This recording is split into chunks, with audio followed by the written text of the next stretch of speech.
चतुर्मुखी मंदिर का निर्माण होने जा रहा है। आपसे सहयोग की अपेक्षा रखते हैं। अगर आप सहयोग करना चाहते हैं तो आप बैंक ट्रांसफ़र, पेटीएम या यूपीआई के द्वारा दान कर सकते हैं और यह दान इनकम टैक्स की आयकर धारा एटीजी के अंतर्गत टैक्स में छूट का लाभ भी ले सकते हैं।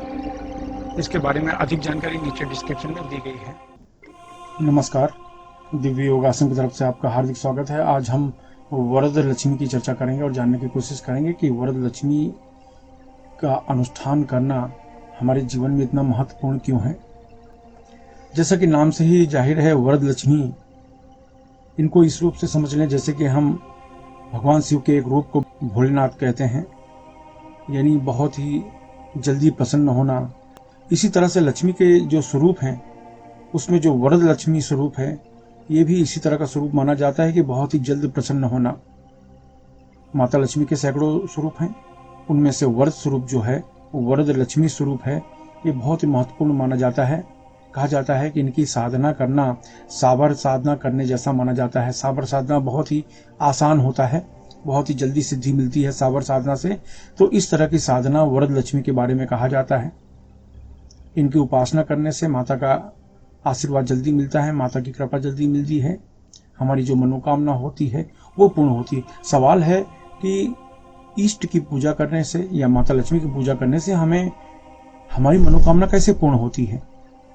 यूं समझ लो कि जब भी हम इनके मंत्रों का जाप करते हैं, इनके मंत्रों की खास बात यह होती है कि हमारी मस्तिष्क की कुछ जो नसें हैं उनमें ब्लड सर्कुलेशन, रक्त संचार तेजी से बढ़ता है। जब रक्त संचार तेजी से बढ़ता है तो हमारी सोचने समझने की शक्ति बढ़ती है, सही समय पर सही निर्णय लेने की क्षमता बढ़ती है और जो भी आप डिसीजन लेते हैं वो परफेक्ट होता है। धन की प्राप्ति आपको तभी मिलती है जब आपका निर्णय सही हो, सही समय पर सही निर्णय लिया गया हो, तब धन आने के स्रोत बढ़ते हैं। तो वरद लक्ष्मी की कृपा से आपका मन मस्तिष्क सही तरीके से कार्य करता है, सही तरीके से डिसीजन लेता है और सही समय पर डिसीजन लेता है। इससे आपको बहुत तेजी से फायदा मिलता है। यही कारण है कि ज्यादा करके लोग वरद लक्ष्मी साधना करते हैं। तो ये साधना आपकी जो भौतिक जरूरतें होती हैं इस भौतिक संसार में, एक गृहस्थ व्यक्ति को जो चीज की जरूरत मानी जाती है वो सभी चीजों की पूर्ति होती है इस साधना से।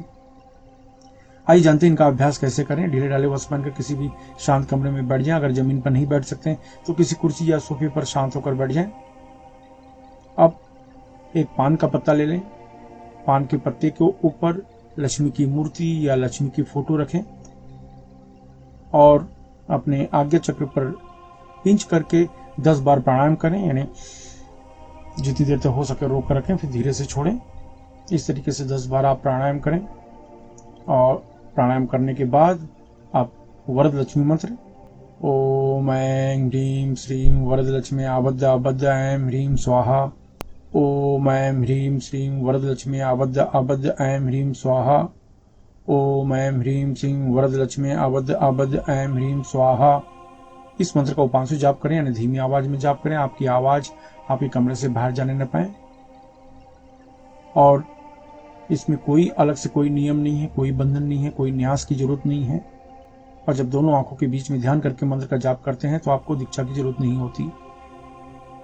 ये मंत्र को किसी भी शुक्रवार से या पूर्णिमा से या गुरु पुष्य नक्षत्र से जाप किया जा सकता है।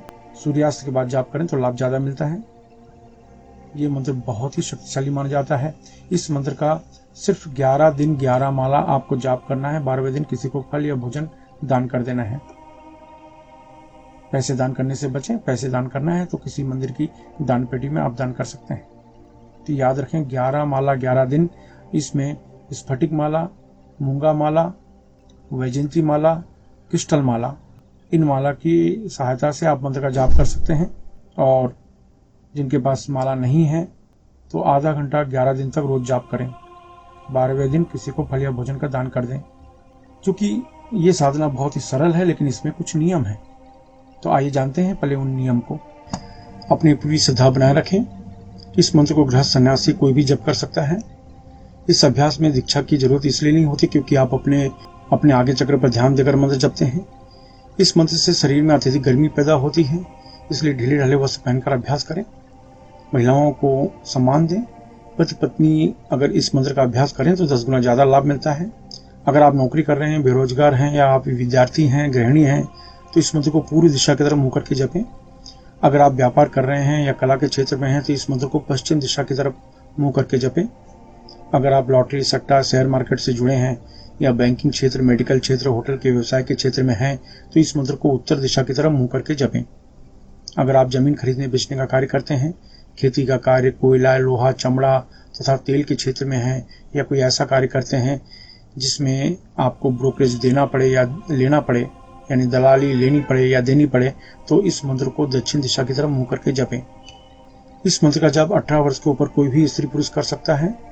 याद रखें, जब भी आप कोई अच्छे कार्य की शुरुआत करते हैं या संकल्प करते हैं, तुरंत कोई न कोई अड़चनें आनी शुरू हो जाती है, इसलिए प्रबल संकल्प के साथ अभ्यास करें।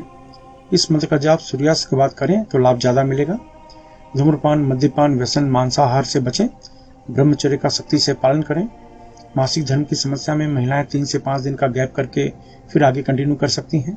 इस अभ्यास को किसी भी शांत कमरे में कर सकते हैं। अभ्यास समाप्त होने के बाद अश्विनी या वज्रोली मुद्रा अवश्य अपनाएं। यह मुद्रा आपको ब्रह्मचर्य का पालन करने में मदद करती है। अश्विनी या वज्रोली मुद्रा क्या है, यह जानने के लिए नीचे डिस्क्रिप्शन में लिंक दिया है, वहां से आप जानकारी प्राप्त कर सकते हैं। धन्यवाद।